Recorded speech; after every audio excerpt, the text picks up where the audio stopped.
రాదురా ఏ విజయం నీ కోసం నా కోసం, ఎటుపోదురా నువ్వు చేసిన కష్టం ఎప్పటికైనా సొంతం.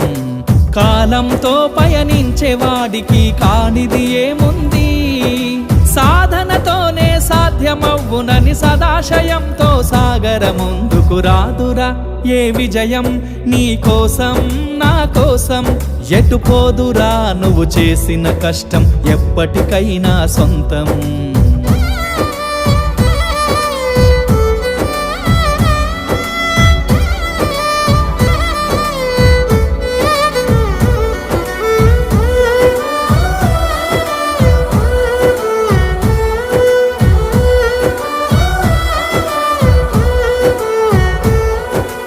ఆకాశంలో అలలాగా పోయే ఆ పక్షులనే చూడు, అనుకున్న గమ్యమెంతున్న